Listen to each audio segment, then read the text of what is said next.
Hello students, आज हम लोग बात करने जा रहे हैं सब्जेक्ट टॉपिक्स पर। आप लोगों का 12th क्लास की इकोनॉमिक्स के चैप्टर 3 के कुछ आगे के क्वेश्चंस के जो कि हम लोगों ने लास्ट क्लास में स्टार्ट किया था और लास्ट क्लास तक हम लोग 7 क्वेश्चंस इस चैप्टर के पढ़ चुके थे और अब हम लोग स्टार्ट करने जा रहे हैं क्वेश्चन नंबर 8, 9 और 10। तो आज हम लोग 3 क्वेश्चंस इसके डिस्कस करेंगे। तो स्टार्ट करते हैं। क्वेश्चन नंबर 8 है हमारा कि आयात प्रतिस्थापन। आयात प्रतिस्थापन को आंतरिक दृष्टि रणनीति भी कहा जाता है। आयात प्रतिस्थापन या आंतरिक दृष्टि रणनीति से आप क्या समझते हैं, ये हमारा क्वेश्चन है। तो इसका आप आंसर कुछ इस तरीके से देंगे, आयात प्रतिस्थापन या आंतरिक दृष्टि रणनीति, दोनों का मतलब सेम है। आयात प्रतिस्थापन कह लो या आंतरिक दृष्टि रणनीति कह लो। से अभिप्राय देश के भीतर उन वस्तुओं के उत्पादन से है जिनका आयात देश शेष विश्व से करता है। इस नीति का उद्देश्य आयातों को प्रतिबंधित करके विदेशी विनिमय की बचत करना है। यानी इसका यह अर्थ हुआ, आयात प्रतिस्थापन का अर्थ हुआ कि जिन वस्तुओं को हम विदेशों से आयात करते हैं उन वस्तुओं को हम विदेशों से आयात न करके अपने ही देश के अंदर उन वस्तुओं का निर्माण करें, जिससे कि आयात करने में जो हम अपना धन खर्च करते हैं उस धन को रोका जा सके। साथ ही साथ में कुछ ऐसे प्रतिबंध लगाए जा सकें जिससे हम विदेशों से आयात ही ना कर पाए, जैसे कि टैक्स की दरों को बढ़ा देना इत्यादि, या वस्तु की मात्रा सीमित कर देना आयात करने की।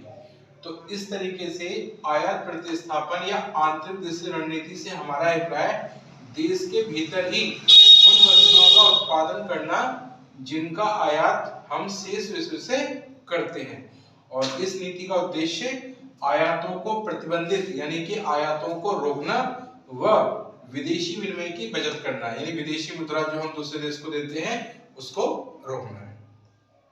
अब हम बात करने जा रहे हैं क्वेश्चन नंबर 9 की। क्वेश्चन 9 है हमारा कि निर्यात प्रोत्साहन नीति का क्या अर्थ होता है। तो निर्यात प्रोत्साहन नीति, निर्यात प्रोत्साहन नीति वह नीति जिसके द्वारा घरेलू निर्यातों को प्रोत्साहित करके तथा अंतर्राष्ट्रीय बाजारों में घरेलू उत्पाद को अधिक प्रतियोगी बनाकर विदेशी विनिमय अर्जित करना है। यानी कि निर्यात प्रोत्साहन नीति का अर्थ होता है एक ऐसी नीति जिसके माध्यम से हमारे देश में जिन वस्तुओं का उत्पादन हो रहा है उन वस्तुओं को विदेशों में ज्यादा से ज्यादा निर्यात करना है, जिससे कि हमारा निर्यात बढ़े और निर्यात बढ़ने के साथ साथ विदेशी मुद्रा का अर्जन भी हमारा देश कर सके।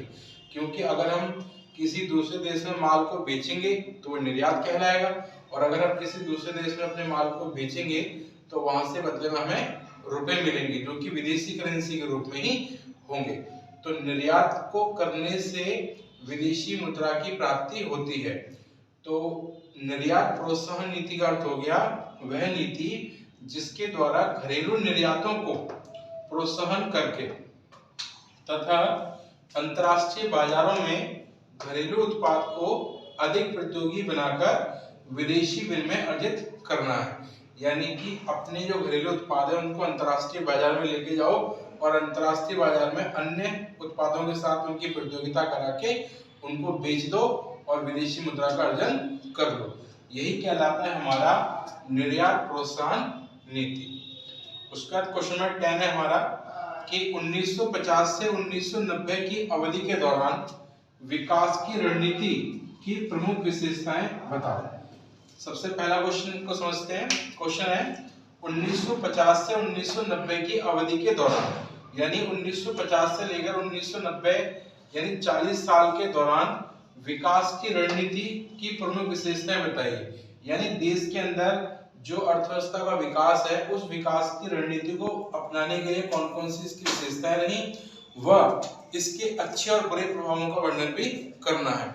यानी कि 1950 से 1990 की अवधि के दौरान कौन कौन सी विकास की रणनीति की विशेषताएं थी और इससे क्या हमारे को अच्छा बेनिफिट मिला और क्या इससे बुरा बेनिफिट मिला, तो ये हमको बताना है। तो स्टार्ट करते हैं इसका आंसर। इसका आंसर कुछ इस तरीके से होगा। सबसे पहले हम बात करेंगे विकास की रणनीति की विशेषताएं, यानी कि 1950 से 1990 तक हमने जो रणनीति अपनाई, इसकी विशेषताएं क्या थी। तो 1950 से 1990 की अवधि के दौरान विकास की रणनीति की कुछ प्रमुख विशेषताएं निम्नलिखित थी। पहली विशेषता, औद्योगिकरण की प्रक्रिया में सार्वजनिक उद्यमों की प्रमुख भूमिका निभानी थी, यानी कि औद्योगिक विकास जो हो रहा था उसमें सार्वजनिक उद्यमों को एक प्रमुख भूमिका के रूप में आना था, क्योंकि उस समय निजी क्षेत्र का इतना विकास नहीं हुआ था, उनके पास धन का अभाव, पूंजी का अभाव था। इसी कारण से सरकार को एक प्रमुख भूमिका के रूप में आना था। तो औद्योगिकीकरण की प्रक्रिया में सार्वजनिक उद्यमों की प्रमुख भूमिका निभानी थी। ये फर्स्ट पॉइंट है। सेकंड पॉइंट है कि निजी उद्यमों को केवल द्वितीय भूमिका निभानी थी, और वह भी परमिट लाइसेंस राज के अंतर्गत। इसका यह अर्थ हुआ कि कुछ उद्योगों को निजी क्षेत्र भी चला सकता था, लेकिन एक सीमा में रहकर जो उसका लाइसेंस उसे तय करता था। लाइसेंस के माध्यम से उन्हें किसी कार्य को करने की अनुमति दी जाती थी। उत्पादन कितनी मात्रा में किया जाए, उत्पादन का आकार क्या होगा, उत्पादन की क्या क्या शर्तें होंगी, उत्पादन का बाजार क्या होगा, इत्यादि से संबंधित सभी विषयों को लाइसेंस के अंतर्गत प्रोवाइड किया जाता था। इस तरीके से निजी उद्यमों को केवल द्वितीय भूमिका निभानी थी, यानी कहीं ना कहीं सरकार इसमें इन्वॉल्व थी और सरकार के माध्यम से ही ये आगे कार्य होने थे। तो निजी उद्यमों को केवल द्वितीय भूमिका निभानी थी, और वह भी परमिट लाइसेंस राज के अंतर्गत।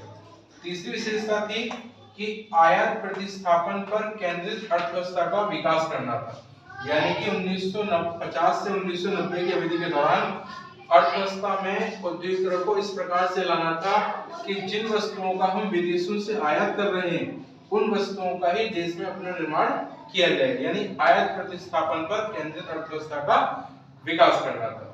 और फोर्थ विशेषता है इसकी कि रोजगार तथा साम्य के उद्देश्यों को प्राप्त करने हेतु, रोजगार मतलब लोगों को रोजगार देना, और साम्य मतलब समानता स्थापित करना, मतलब सभी क्षेत्रों में समानता स्थापित करना।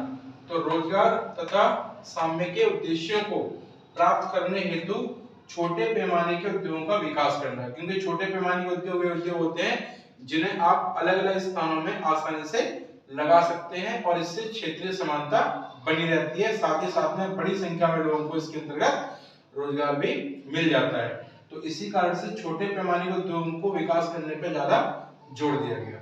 तो ये हमारी 4 प्रमुख विशेषताएं थी जो कि 1950 से 1990 की अवधि के दौरान विकास की रणनीति में शामिल थी। पहली, औद्योगिकरण की प्रक्रिया में सार्वजनिक उद्योगों की भूमिका। सेकंड, निजी उद्यमों को केवल द्वितीय भूमिका निभानी थी, और वह भी परमिट लाइसेंस राज के अंतर्गत। तृतीय, आयात प्रतिस्थापन पर केंद्रित अर्थव्यवस्था का विकास करना था। और फोर्थ, रोजगार तथा साम्य के उद्देश्यों को प्राप्त करने हेतु छोटे पैमाने के उद्योगों का विकास करना था। इसके बाद इस 1950 से 1990 की अवधि की जो विकास रणनीति थी, इसके निम्न अच्छे व बुरे प्रभाव भी देखे गए। अब इसकी क्या क्या अच्छे प्रभाव रहे और क्या क्या बुरे प्रभाव रहे, इसकी चर्चा हम करेंगे नेक्स्ट वीडियो में। तो आप लोग आज क्वेश्चन 8, 9 और 10 को आप लोगों को मैंने पढ़ाया। आप लोग इसको अच्छे से प्रैक्टिस करें, और इस वीडियो को आप अच्छे से सुनने के बाद इसको आप राइटिंग स्किल में लेके आए अपने, और प्रैक्टिस करें ताकि आप इसको अच्छे तरीके से एग्जाम में कर पाए। और मैं लगातार क्वेश्चन आंसर्स के माध्यम से आपके पूरे चैप्टर्स को कवर करूंगा, और मैं आपको जल्द से जल्द सभी चैप्टर्स की वीडियो प्रोवाइड कराऊंगा। तो मिलते हैं हम लोग नेक्स्ट क्लास में, और तब तक आप लोग अपनी स्टडी कंटिन्यू रखें। Thank you.